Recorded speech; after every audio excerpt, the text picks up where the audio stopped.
హిందూ ధర్మంలో అత్యంత పవిత్రమైన రోజుల్లో వైకుంఠ ఏకాదశి ఒకటి. దీనినే మనం ముక్కోటి ఏకాదశి అని కూడా పిలుచుకుంటాం. ఈ రోజున వైకుంఠ ద్వారాలు తెరుచుకుంటాయని, ఉత్తర ద్వారం ద్వారా శ్రీ మహావిష్ణువుని దర్శించుకుంటే జన్మజన్మల పాపాలు తొలగి మోక్షం సిద్ధిస్తుందని మన పురాణాలు చెబుతున్నాయి. ఇక ఈ ఏడాది అంటే 2025 సంవత్సరంలో ఈ పవిత్ర పర్వదినం డిసెంబర్ 30న మంగళవారం నాడు వచ్చింది.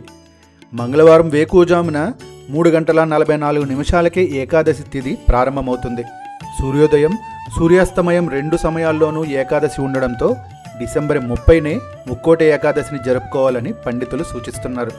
మరి ఈరోజు ఇంట్లోనే పూజ ఎలా చేసుకోవాలో ఇప్పుడు చూద్దాం. ముందుగా బ్రహ్మ ముహూర్తంలో అంటే తెల్లవారుజామున 4 నుండి 5 గంటల మధ్య నిద్రలేచి పుణ్యస్నానం ఆచరించాలి. పూజా మందిరాన్ని శుభ్రం చేసి ఆవునేతితో దీపం వెలిగించాలి. ఈ పూజలో ప్రధానమైనవి తులసి దళాలు. ఒక తులసి దళాన్ని స్వామికి సమర్పిస్తే 3 కోట్ల తులసి దళాల ఫలితం దక్కుతుందని ప్రతీతి.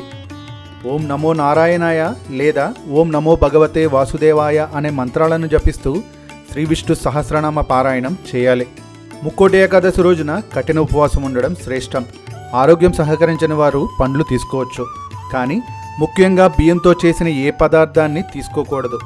ఎందుకంటే మురాసురుడు అనే రాక్షసుడు ఈరోజు బియ్యంలో దాక్కుంటాడని పురాణ కథనం. పగలంతా పూజ, ధ్యానం చేస్తూ రాత్రంతా జాగరణ ఉండాలి. జాగరణ అంటే కేవలం మేల్కొని ఉండడమే కాదు, మనసుని శ్రీహరిపై నిలపడం.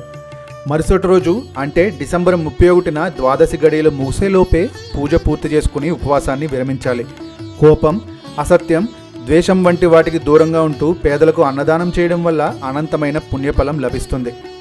భక్తి శ్రద్ధలతో ఈ ముక్కోటి ఏకాదశిని ఆచరించి ఆ వైకుంఠవాసుడి కృపకి పాత్రులవుదాం. లోకా సమస్త సుఖినో భవంతు. జై శ్రీరామ్.